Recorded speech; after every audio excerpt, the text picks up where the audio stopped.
What's up, everybody? Welcome to my PGA cheat sheet video for the Travelers Championship. Last week went pretty good. Had Gary Woodland in a bunch of lineups. He was on the cheat sheet, as well as 24 out of 27 guys made the cut. So that was pretty cool. Hopefully you guys did good, and hopefully we have another good week this week. Before we get started with the video, if you guys can leave a like, and if you haven't yet subscribed, that'd be awesome. And then you can follow me on Twitter, nut_DFS. I'll be posting updates there if I add somebody to my player pool, if I take them out, if I see somebody I like, I'll post on there that I added somebody.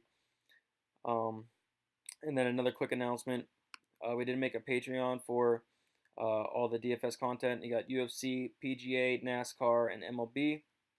For PGA, it's $5 a month. You get the PGA model and cheat sheet, and then also I will be posting my lineup percentages, and then an example lineup that I will be using myself and that I've created myself that I will be putting in contests. So I'm pretty confident in that. And for $5 a month, it's a pretty good deal. You won't get that price anywhere else, basically. So it's just something to look into. Lots of good info, and I also will be doing Showdown on the Patreon. So another good thing in there. So just something to look into. But let's get started. And I will be posting the link to the Patreon in the comments. But this week you're going to look at average strokes gained off the tee, average strokes gained approaching the green. Average driving distance isn't too important, but it doesn't hurt at all this week. And then driving accuracy is always very important. Par 4 average, par 5 average. There's two par 5s on this course, and you're going to want guys that can take advantage of that. And then birdie or better percentage. So my targets. I'm not going to go too into detail. If you do want a more detailed description of why I like these guys, and then why I don't like some of these guys, I will be posting a video on my channel, Thundernut DFS. I'll be posting the link in the comments for the video. Just goes further into detail on why I like these guys, and get some stats to back it up. But 10,000 range, Patrick Cantlay, 11,300, and Brooks Koepka, 11,800. Brooks was second place this week at the U.S. Open.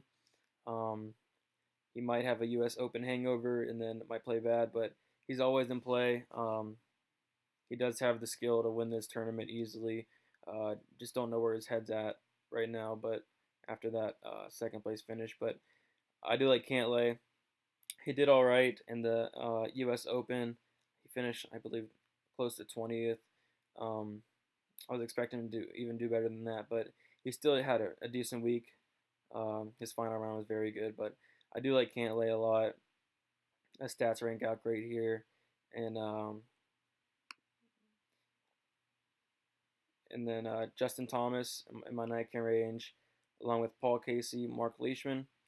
Paul Casey, I feel like people still hate him for him withdrawing. Hopefully he's not too high owned. I do like Casey a lot, and then Thomas, I'm sure everybody hates Thomas by now, has screwed people the past couple of weeks, missing the cut. But his stats are the best. He does have the best stats in the categories I'm looking at. So I do like Thomas. Hopefully too many people aren't on him, and hopefully he does good for once, because he does have the skill set and more to do good. And then Leishman, I do like Leishman. And then Streelman, he's won here before. You got Kokrak, who stays in. Reeve, Hoffman. Hoffman's like a safe play. I don't think he's ever missed a cut here. And then Reeve, a little overpriced. Stays in. He did very well in the U.S. Open. So, and then Kokrak, and then Streelman. I think Kokrak's a little underpriced, and then Streelman's my favorite play in the 8K range. So I have a lot of those two guys, and I will mix in Ustays, Reeve, and Hoffman as well. And then 7K range, you got Grillo, I love Grillo. He always plays really good, and he's always a decent price. Ryan Moore, Russell Knox, Ben On, Sung J M, and then Sung Kang and Bud Cauley. Seems like Ben On's finally coming to life, and he's 7,800. He does have the skill set to win this, so I do like Ben On. And then Sung J M finally seems to be back. he got some rest over the week, so hopefully he can take advantage of that and do good. He does have the skill set to do very good, so I'm expecting him to do good. And then Kane, Colley. So I'll mostly have Grillo, Moore, and then mostly the top five. King and Colley aren't bad plays either. And then the 6K range, I actually don't mind going into the 6K range this week. Vaughn Taylor, Hank Lebioda, and then Cameron Trigal. Um, More so Vaughn Taylor and Lebioda. Uh, Vaughn Taylor's been playing very good, and then Lebioda has also been playing good. Last time I played Lebioda, I believe he was like 20th, which was great for his price tag. So these guys can definitely make the cut. Um, they can actually do good as well. So I don't mind going down in the 6K range this week. And then here's some strictly GPP plays. You got Merritt, Molinari, Watson, Snedeker, Berger, Putnam, Pan, Hadwin, Answer, and Tway. These guys did not make my 20 player pool, but I might add a couple throughout the week. Just check back in the comments, or you can check on my Twitter if I might add one of these guys. But they're not bad plays. They're just didn't make my player pool. But yeah, guys. If you guys can become a member of the Patreon, that'd be awesome. Lots of good content there.